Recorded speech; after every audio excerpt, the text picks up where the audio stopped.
Sir, आचार्य प्रसाद ने एक video बनाई है जिसमें उन्होंने बोला है कि हमारी पुरानी सभ्यता की जो विमेंस थी वो ओपन रिलेशनशिप में रहती थी। उन्होंने तो बहुत सारे विमेंस का नाम लिया था, बट मुझे द्रौपदी का याद है। उन्होंने कहा है कि द्रौपदी ने 5 पांडवों से शादी करी थी। और वो उस टाइम पर एक्सेप्टेबल था। With due respect to Acharya Prashant and his knowledge, I beg to differ.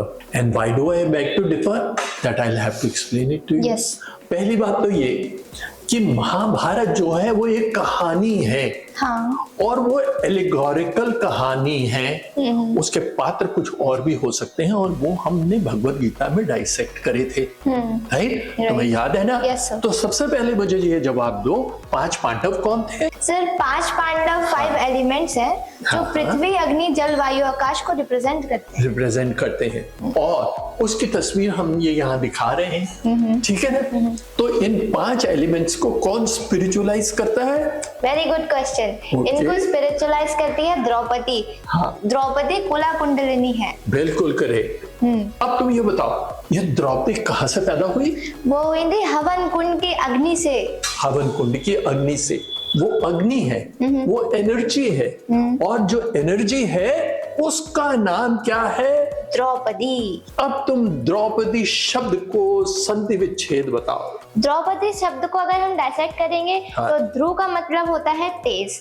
और पदी का मतलब होता है स्टेप। मतलब पदों में चलने वाली एनर्जी। पदों में चलने वाली एनर्जी। तो जो द्रौपदी है वो रिप्रेजेंट करती है एनर्जी को। इसका मतलब लाइट केम आउट ऑफ हवन कुंड।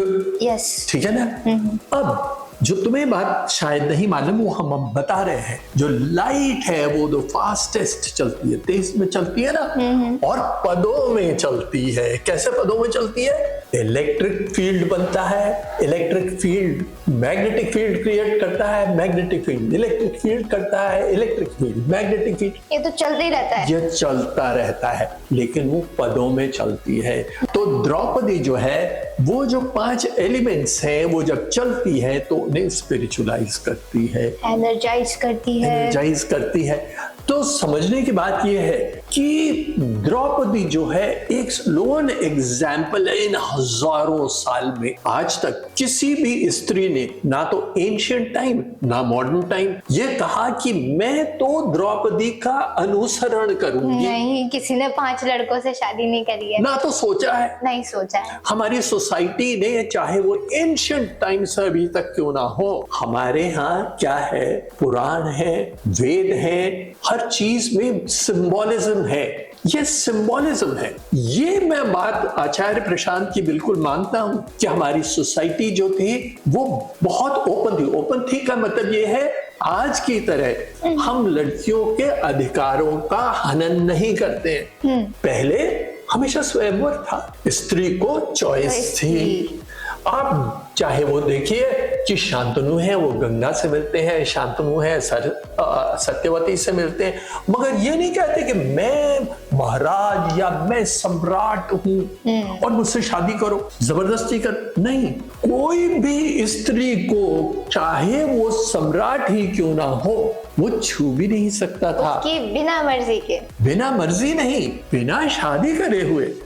बिना शादी करे हुए। तो ओपन रिलेशनशिप नाम की कोई चीज हमारे यहाँ नहीं होती। एक कोई एग्जाम्पल अगर कोई कहीं से निकाल के दे दे तो वो एब्सोल्युटली गलत है। Again with due respect to Acharya Prashant, I don't want to discredit him for whatever his knowledge is. Yes. But at least in this, I beg to differ. Ladies and gentlemen, irrespective of your caste, creed or religion, and then my generation Gen Z, thank you so much for watching. Don't forget to like, comment, share and subscribe to our channel. Bye bye.